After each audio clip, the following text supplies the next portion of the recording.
하나님의 구원사역에 등장하는 사울이라는 사람을 통해서 신앙의 여러 모양들을 살펴볼 수 있는 기회가 되고 있습니다. 지난 시간에는 하나님의 일꾼으로서의 1대1의 하나님과의 관계를 이해하는 시간이었습니다. 오늘 이 천방지축이었던 한 사람을 하나님의 일꾼으로 세움에 있어서 하나님의 계획과 말씀에 사람으로 순종하기가 결코 쉽지 않음과 세우는 데는 하나님의 일꾼들 간의 인간관계, 물론 하나님의 백성들 간의 관계도 되겠습니다마는 이런 인간관계를 생각해 하는 부분들을 볼 수가 있습니다. 사울은 분명히 확신과 소신으로 율법의 가르침을 따라서 새롭게 등장하는 예수님의 추종자들을 징벌하는 것이 자신을 통한 하나님의 뜻이요 역사라고 확신을 했던 것 같습니다. 그런데 뜻밖에도 주님께서는 그것이 하나님께 순종이 아니라 오히려 괴롭히는 것이라는 전혀 예상치 못한 말씀을 들을 때 절망할 수밖에 없었을 것입니다. 또 이 역사 속에 하나님의 뜻을 이루기 위한 하나님의 구원 역사는 천사나 신비적인 능력으로만 하는 것이 아니라 반드시 사람을 통해서 이루심을 오늘 본문에 이름 없이 묻혀있던 일꾼을 보면서 생각하게 합니다. 때로는 하나님께서 비록 자신의 생각과 판단에 전혀 이해가 안 되는 것을 명령하고 시키실지라도 그것이 진정한 하나님의 뜻이요 일이라면 자신의 입장이나 판단조차도 접고 순종이 안 되면 복종이라도 해야 하는 그런 것이 또한 하나님께 유용한 일꾼임을 생각하게 되면서 교회는 머리 대신 그리스도의 명령에 어떤 이유를 막론하고 순종하는 자세가 되어야 함을 배웁니다. 우리가 판단하는 생각이 주님의 생각을 따라가지 못하기 때문에 우리는 결국 그런 자세로 하나님의 말씀 앞에 순종해야 된다고 하는 것을 말씀하는 것입니다. 첫 번째로 오늘 생각할 것은 순종하기 어려운 주님의 명령입니다. 10절에서 12절의 말씀을 보도록 하겠습니다. 성경의 모든 말씀들은 사실 육신적인 인간으로 따르기 어렵습니다. 창세기에서부터 계시록까지 하나님이 주시는 명령은 인간적인 요소로서는 결코 따르기에 행복한 그런 부분이 거의 없습니다. 어찌 보면 사울이 다메섹의 나타남을 가슴 졸이며 염려하던 사람 중에 하나였을 이 아나니아를 주님께서 부르십니다. 이 사람이 어떻게 주님의 제자가 되었는지 알 수가 없고 다만 그때에 다메섹에 아나니아라 하는 제자가 있더니 라고만 단순하게 기록하고 있습니다. 사실 이스라엘 사람들 중에 흔한 이름의 하나인 아나니아 이 이름은 이미 5장에서도 예루살렘 교회에서 부정적인 역할을 한 사람으로 기록된 바 있습니다. 무슨 뜻이라 그랬습니까? 여호와의 은총, 여호와는 은혜로우시다 그런 의미를 가지는 이름이라고 그랬습니다. 앞으로 이방 세계를 복음으로 불러들일 엄청난 일을 할 사울을 하나님의 일꾼으로 세울 사람이 예루살렘에 이름 있는 사도들도 아니고 천사도 아닌 이름 없는 무명에 숨겨두었던 일꾼이었다는데 의미를 생각할 수가 있겠습니다. 우리의 시대를 돌아보면 대부분이 유명 인사들을 통해서 세움받기를 원하고 또 큰 교회로 통해서 세움받기를 원하고 범국가적인 신앙적인 행사를 하더라도 유명한 사람들은 명예대회장이라는 직함이라도 나눠가지고 포함시키는 것이 관례가 되고 있다는 데서 생각해 볼 신앙적인 과제라고 생각을 합니다. 나중에 바울은 유명하다는 이들 중에 본래 어떤 이든지 내게 상관이 없으며 하나님은 사람의 외모를 취하지 아니하시나니 저 유명한 이들은 내게 더해 준 것이 없고 그렇게까지 고백을 합니다. 갈라디아서 2장 6절에 그러죠. 어떤 경우에도 복음 속의 사람이 유명해져서는 안 되고 예수 그리스도의 이름이 유명해져야 합니다. 그렇게 될 때 비로소 무명한 자 같으나 유명한 자요 죽는 자 같으나 보라 우리가 살고 징계를 받는 자 같으나 죽임을 당하지 아니하고 라는 고린도후서 6장 9절에 하늘에서 유명한 자가 될 것입니다. 이렇게 이름 없는 제자인 아나니아를 주님께서 부르셨습니다. 주께서 환상 중에 불러 가라사대 아나니아야 하시거늘, 환상 중에 부르심이 어찌 생각하면 신비적일 수도 있지만은 검증될 수 없는 것이기 때문에 기록된 성경보다도 불분명할 수도 있습니다. 혹시 내가 헛것을 봤나, 잘못 들었나, 그렇게 의심할 수도 있는 것이 당시 아나니아의 입장에서 주님으로부터 들은 음성이었을 것입니다. 여하튼 하나님의 신비한 음성을 가려들 수 있는 영적인 사람임에는 분명합니다. 그럼에도 아나니아는 하늘의 음성에 예민한 사람이었음을 우리가 분명히 이해할 수 있다는 것이죠. 대답하되 주여 내가 여기 있나이다. 10절 하반절에 그러죠. 주여 내가 여기 있나이다 하는 고백은 언제든지 말씀하시면 순종할 준비가 되어 있습니다 라는 영적으로 민감한 사람들의 일반적인 모습입니다.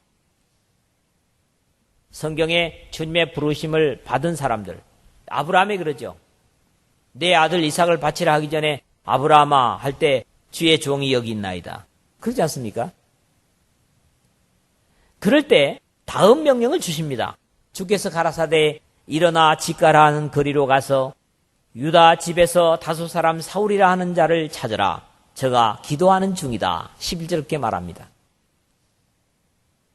1세기에도 아마 성경에 보면 지방자치가 잘 돼 있습니다. 그래서 에클레시아라고 하는 미네라는 이름도 있었고 또 여기 다메섹 도시, 지금의 다마스커스라고 그러죠. 이 도시에도 고든 거리가 있었다고 하는 것을 보는 겁니다. 이게 우리말로 직가라 그러는데 요즘에 뭐라고 번역을 하는지 모르겠어요. 그리고 주님의 말씀은 분명하고 단호합니다. 언제나 하나님은 주님의 일을 위하여 가라고 명령을 하십니다. 11 제자에게는 땅끝을 향해서 가라고 하셨다면 이 아나니아에게는 다메섹의 고든 거리로 가라고 명령을 하십니다. 가라.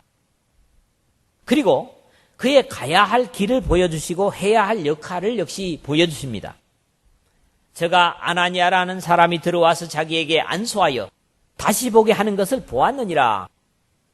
환상 중에 아나니아가 와서 사울에게 안수하는 모습을 사울이 그럼으로써 자신이 다시 보게 되는 모습을 이미 보게 하셨다는 거죠, 하나님께서. 나중에 베드로와 고넬료 가정에도 그렇습니다만 언제나 하나님은 양쪽에 다 준비를 시키는 거예요. 그래서 방황하거나 혼란이 없도록 그렇게 하시는 거죠. 이미 아나니아를 통해서 새로운 역사를 위해 신령한 눈을 뜨고 있는 사울을 아나니아는 자신이 명령을 행하기 전부터 보고 있었습니다. 이것이 소위 말하는 비전이라고 할 수 있는 것입니다. 하나님은 이 아나니아의 눈에 눈을 감고 식음을 전폐한 사울이 안수를 함으로써 눈을 뜨고 땅끝에 이방을 통해서 복음을 들고 나가는 것을 이미 볼 수 있었다는 거죠. 하나님이 보여주시는 겁니다. 인간으로서는 상상할 수 없는 일을 하나님께서 시행하시고 그로 통하여 또 다른 구원의 역사를 열어보이시는 하나님이시기 때문에 우리는 소망의 하나님이라 그렇게 말씀을 하는 거죠. 하나님께서는 아나니아에게 지시하시는 일들이 분명히 인간적으로는 이해하기 어려운 일들이었고 기록된 문서가 아닌 환상 중에 명령하시는 것이었을지라도 하나님의 뜻을 위해 준비된 사람은 마치 기드온처럼 확인은 하지만 기드온이 그렇지 않습니까?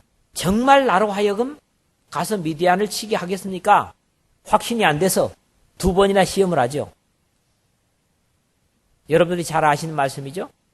양털 뭉치와 그 주변에 이슬이 내리는 문제, 이 시험을 제가 말씀드리지 않아도 아마 알 것입니다. 그러나 확인은 하지만 확인이 된 이상 그것을 행하는데 주저하거나 어려워하지 않은 아나니아를 우리가 보면서 역시 충성된 종이라고 하는 것을 확신하게 됩니다. 이름 없는 무명의 종, 그러나 하나님은 그러한 충성된 자들을 통해서 역사를 움직여가고 구원을 이루시는 구원자이십니다. 구원의 주체자가 하나님이시기 때문에 그렇다는 거죠. 두 번째로 우리가 이 말씀에 생각하고자 하는 것은 13절에서 16절입니다. 사람의 생각과 하나님의 계획의 차이를 이 아나니아와 하나님의 대화 속에서 본다고 하는 것입니다. 하나님은 사람으로서는 이해하기 어려운 일을 시키시기 때문에 이 일이 참으로 하나님의 바라시는 뜻인가를 확인하는 모습이지만 어찌 보면 분명히 이 아나니아에게도 인간적인 요소가 없지 않고 그럼에도 불구하고 그것을 극복하고 결국 하나님의 구원의 역사를 이루어드림이 중요하다는 사실입니다. 여기서는 세상에 있는 사람으로서의 한계를 넘어서지 못하는 인간됨을 보고 우리 자신들을 점검할 필요가 있습니다. 두 가지로 보겠는데 첫째로 13절 14절에 보면 주여 이 사람에 대하여 내가 여러 사람에게 듣사온즉 그가 예루살렘에서 주의 성도에게 적지 않은 해를 끼쳤다 하더니 여기서도 주의 이름을 부르는 모든 자를 결박할 권세를 대제사장들에게 받았나이다. 이게 무슨 얘기입니까? 가라고 하니까 지금 사울을 하나님 앞에 고발하는 겁니다. 이러한 모습들이 늘 믿음 생활과 교회의 장애가 되는 일들입니다. 주여, 이 사람에 대하여 내가 여러 사람에게 듣사온즉 믿음의 기준은 그것이 사람이든지 아니면 일이든지 하늘의 기준에 의해서 판단되고 이해하려고 해야 합니다. 그럼에도 우리는 흔하게 있는 일은 여러 사람에게 듣사온즉입니다. 그렇지 않아요? 어떤 사람에 대해서 신앙적인 평가를 할 때 하나님이 그 사람에 대해서 어떻게 보고 계시는가 그런 기준을 찾는 것보다도 그 사람에 대해서 주변 사람들 여러 사람들이 어떻게 얘기하는가 거기에 대해 예민하다는 거죠. 어찌 보면 우리가 세상에 존재하기 때문에 또 그럴 수밖에 없을 것입니다. 그러나 그런 데는 늘 한계가 있다고 하는 것을 우리가 알아야 됩니다. 하나님께서 그 사람을 위해 예정하신 것이 무엇이고 그를 통해서 이루시려는 일들이 분명히 있음에도 우리가 늘 예민해지는 것은 어쩌면 세상을 돌아서 들려오는 그에 대한 이야기가 기준이 되는 경우가 많습니다. 특히 한두 사람이 아닌 여러 사람을 통해서 듣는 것은 세상의 논리로 이야기하면 어느 정도 객관성을 가지고 있다는 평가가 됩니다. 맞지 않아요? 또 예루살렘에서 실제로 들려오는 사울에 대한 소식은 거짓이 아니라 사실이었고 그 당사자에게 하나님의 일꾼으로 안수를 하라는 주님의 말씀은 오히려 호소력이 없는 것이 아나니아에게 당연했을 것이다. 그렇게 생각이 되지 않습니까? 예수 그리스도의 평가도 분명히 세상적으로는 좋지 않았을 것이고 그럼에도 주님은 그 평가와 같지 않은 것은 그분은 하늘로부터 오신 분이시기 때문이고 또 그의 일은 세상으로부터 나는 일이 아니라 하늘로부터 있어질 일이기 때문에 그렇다는 거지요. 그가 예루살렘에서 주의 성도에게 적지 않은 해를 끼쳤다 하더니 이것은 아나니아가 부정적인 평가를 할 수밖에 없는 가장 구체적인 사울의 행한 일들이었습니다. 과거에 이 사람이 이런 일을 했어요, 하나님. 그래도 쓰시겠습니까? 이런 말씀이거든요. 여기서도 주의 이름을 부르는 모든 자를 결박할 권세를 대제사장들에게 받았나이다. 과거의 행적이 부정적이었던 사울이 앞으로 이 다메섹에서 행할 일들이 결국 예루살렘에서 그의 행적의 연장이고 아나니아 자신을 포함해서 주님의 이름을 부르는 모든 자를 결박하기 위해서 이곳에 와 있다는 정보는 역시 틀림없는 것이었습니다. 여기까지 나타난 사울에 대한 평가나 판단은 확실하고 분명한 사실입니다. 그러나 하나님의 일에 있어서 세상과 다른 특별한 가치를 아직 판단하지 못한 평가일 뿐이라는 거지요. 비록 모든 것이 부정적인 사실일지라도 그것은 아직 하나님의 그에 대한 계획이나 역사를 고려하지 않은 것이라는 데서 불완전한 평가일 수밖에 없습니다. 왜냐하면 하나님의 예정된 사람들은 반드시 사람들의 판단에 온전하지 않은 사람들이 들어있다는 사실이고, 성경에는 오히려 그런 사람들, 그런 일들이 더 많습니다. 믿음의 조상이라고 하는 아브라함을 보십시오. 자기 생명 뺏길까봐 두려워가지고 자기 아내를 누이라고 그렇게 말하는 졸장부가 어디 있습니까? 그럼에도 불구하고 하나님께서 그를 보시는 눈은 달랐다는 것이고, 그래서 아직까지도 믿음의 조상으로 우리의 믿음 속에 존재하는 인물인 것입니다. 그렇지 않습니까? 자, 이런 이유에서 하늘의 사람들은 때로는 세상의 다수의 정보에만 민감해서는 안 됩니다. 그렇기 때문에 하나님의 일꾼을 시험해보고 검증해보는 것이 보이는 세상적 기준에서만 이루어진다면 그것은 오히려 의미를 잃을 수도 있습니다. 그래서 집사를 선택하는 기준에서 뭐라고 합니까? 하나님이 깨끗한 양심에 믿음의 비밀을 가진 자라고 그랬습니다. 이게 뭐예요? 세상적인 기준이 아닙니다. 영적인 신령한 기준인 거지요. 이 제목이 두 번째로는 그것을 초월하시는 하나님의 명령과 사명이 있습니다. 15절에 16절을 봅시다. 가라, 이 사람은 내 이름을 이방인과 임금들과 이스라엘 자손들 앞에서 전하기 위하여 택한 나의 그릇이라. 그가 내 이름을 위하여 해를 얼마나 받아야 할 것을 내가 그에게 보이리라 그랬죠. 자, 인간의 모든 부정적인 소문과 평가에도 하나님은 달랐다는 겁니다.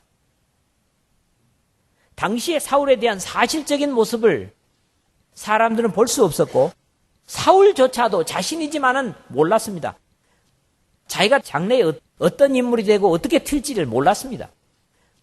그러나 사울을 가장 정확하게 아신 하나님께서는 이 사람이 주님의 나라에 대하여 얼마나 유용한 도구가 될 것인가를 이미 현재로 보고 계셨기 때문에 아나니아에게 이런 당부를 주고 계시는 것입니다.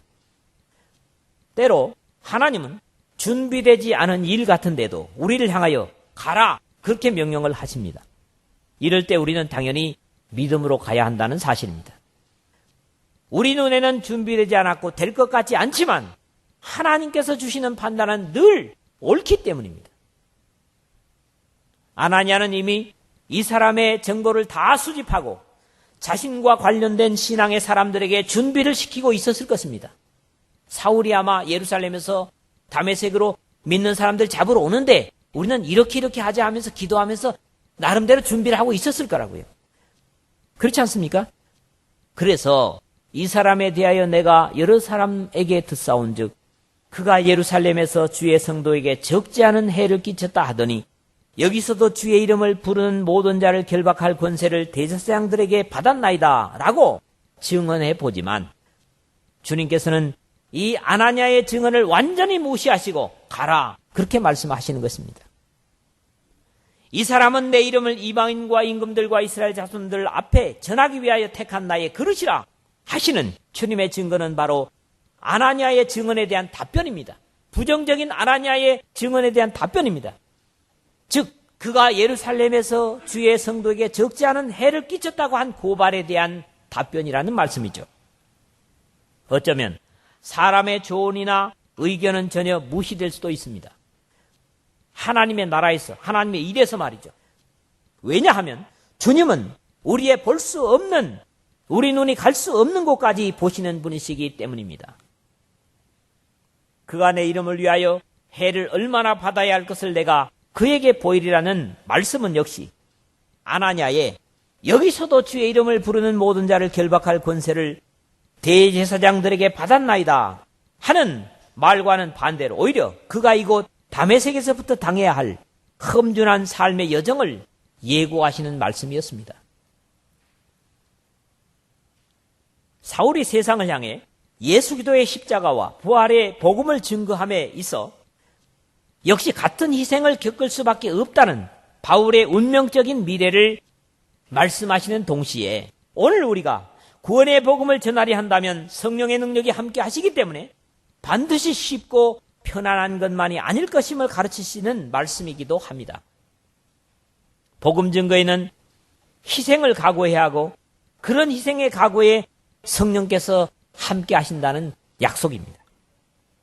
다음 주에 보게 되겠지만 저희가 그를 죽이려고 밤낮으로 성문까지 지키거늘 그의 제자들이 밤에 광주리에 사울을 담아 성에서 달아내리니라.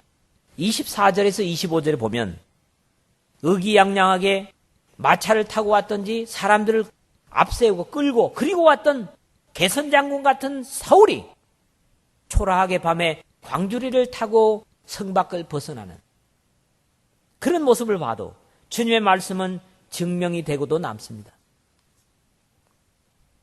그런데 어찌 보면 주님을 위한 희생의 예고가 바로 그런 모습이었다고 하는 걸 우리가 짐작할 수 있다는 거죠. 영적인 모든 일에 있어서는 사람의 판단과 평가는 무시되는 경우가 있습니다. 그것은 주님께서 다윗을 택할 때 하신 말씀처럼 나의 보는 것은 사람과 같지 아니하니 사람은 외모를 보거니와 나 여호와는 중심을 보느니라. 사무엘상 16장 7절에는 전능하신 하나님이시기 때문에 중심을 보시고 그 이면에 그가 아직 살지 않은 삶을 현재로 보실 수 있는 하나님이시기 때문에 그렇다는 거지요. 주님을 반대하는 사람이 뒤집히는 것은 아무도 모릅니다. 이 사울의 모습처럼 말이죠. 다만 하나님께서 준비하신 그릇은 사람이 판단할 수 없습니다. 때문에 어설픈 사람의 판단과 정보보다 하나님의 판단에 철저할 수 있는 여러분 모두가 되시기를 주의 이름으로 부탁을 드립니다. 세 번째 마지막으로 17절에서 19절 상반절입니다. 이것은 분명히 완전한 순종은 아니었습니다. 아나니아가 말이죠. 그럼에도 불구하고 하나님의 명령을 순종함으로 불가능한 역사가 이루어짐을 보게 된다고 하는 데서 순종이 불가능할 때는 복종이라도 하나님의 말씀을 이행해야 너도 살고 나도 산다는 사실을 배우는 겁니다. 여러분들도 순종이 안 되면 복종이라도 해야 됩니다.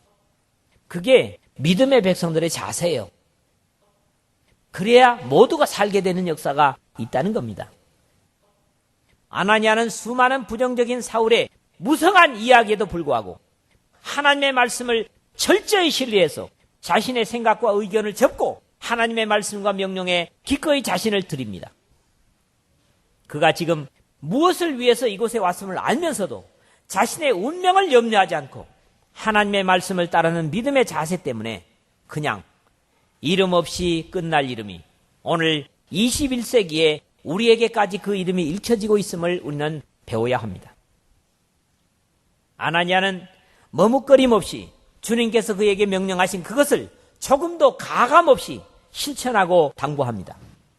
아나니아가 떠나 그 집에 들어가서 그에게 안수하여 가로되 형제 사울아 주곧 내가 오는 길에서 나타나시는 예수께서 나를 보내요 너로 다시 보게 하시고 성령으로 충만하게 하신다. 17절에 그랬죠. 이 안수는 구약 성경에서부터 언제나 지금을 위한 하나님의 일을 맡기기 위한 위임의 행동이었습니다. 이러한 아나니아의 믿음의 실천이 있기 전까지는 아직도 사울은 눈먼 그대로였습니다. 그러나 그 다음의 말씀은 그의 말씀을 따른 결과를 그대로 우리에게 전달하고 있습니다. 즉시 사울의 눈에서 비늘 같은 것이 벗어져 다시 보게 된지라. 18절에 그랬거든요. 그 비늘이 어떤 것이었는지 분명히 누가가 의사이기 때문에 이걸 기록하는 데 있어서 사실적일 것입니다. 상징적인 것을 얘기하는 게 아니죠. 그 냉정하고 마치 정보요원처럼 믿는 사람들을 찾아 쫓아다니는 그 매서운 눈초리, 거기서 비늘 같은 것들이 벗어졌고, 비록 율법에 통달했다고 하지만 하나님의 성령이 없는 세상적인 법률에 매서운 어떤 가치를 가지고 있는 그 눈이 비늘 같은 것이 벗어짐으로써 예수님의 온유한 눈으로 바뀌는 그런 모습을 이렇게 묘사하고 있지 않은가 생각을 합니다. 이렇게 되었다면 다 된 것 같은데 복음의 일꾼이 되기 위해서는 즉 거듭남의 구원을 선포하기 위해서는 영적으로, 육신적으로 거듭나는 것이 요구되기 때문에 다음의 명령이 주어지고 있습니다. 일어나 세례를 받고 음식을 먹음에 강건하여 지니라 하는 결과를 소개하고 있는 것이죠. 비늘이 벗어지고 눈에서 눈 떴으면 이제 일해도 되는 거 아니에요? 그런데 하나님께서 보실 때는 하나님의 법을 완전히 이 사람에게도 성취하고라야 그 사람을 일을 시킨다는 거지요. 이제 그의 소경됨과 식음을 전폐한 사흘의 날은 과거의 사람의 모습이었다면 새 사람이 되어 육신으로만 보이던 율법과 성경을 영안으로, 영적인 눈으로 성령과 함께 보게 되었고, 주님께 붙잡혀 쇠약해진 몸은 거듭난 피조물로 새로운 음식을 먹고 건강해지지만 그 건강 역시 예수 그리스도를 핍박하고 그의 사람들을 괴롭히고 죽이는 데 쓰이는 것이 아니라 예수 그리스도의 희생의 십자가의 부활을 증거하는 데 쓰이는 건강이 되었다는 겁니다. 꽃 같은 사람이잖아요. 말씀을 맺습니다. 때로 하나님의 명령은 우리의 감성이나 지성으로 이해 안 되는 것들로 가득합니다. 이제까지 듣고 배운 것들과 너무나 다를 수 있습니다. 그러나 나의 판단이 아무리 논리적이고 바를지라도, 주변의 판단이 아무리 바를지라도 하나님의 판단과 비교될 수 없다는 것을 인정할 필요가 있습니다.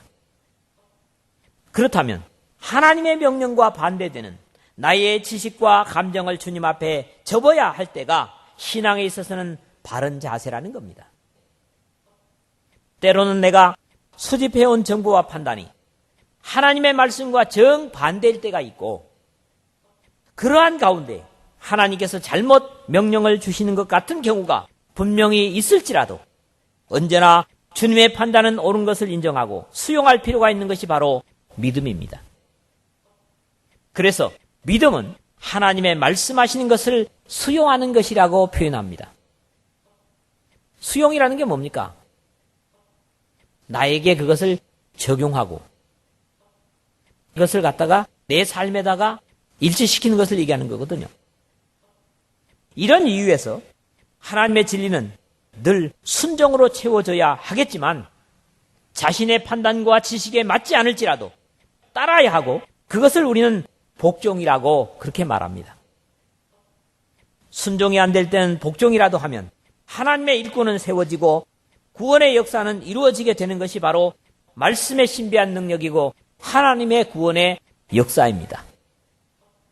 오늘도 여러분들이 순종이 안 된다고 할지라도 복종으로 하나님의 말씀에 자신을 드릴 때 거기에는 우리가 예상할 수 없는 하나님의 구원의 놀라운 일이 이루어질 것을 믿고, 이 아나니아와 같은 순종의 사람, 주변에 우리 일꾼들의 평가도 사람들로 통해서 들려오는 것보다는 하나님 앞에서 그 사람을 생각하는 그런 영적인 가치 기준에서 사람을 보고 판단하고 하나님의 일을 판단하는 그런 이 말씀을 듣는 여러분 모두가 되시기를 주님의 이름으로 부탁을 드립니다.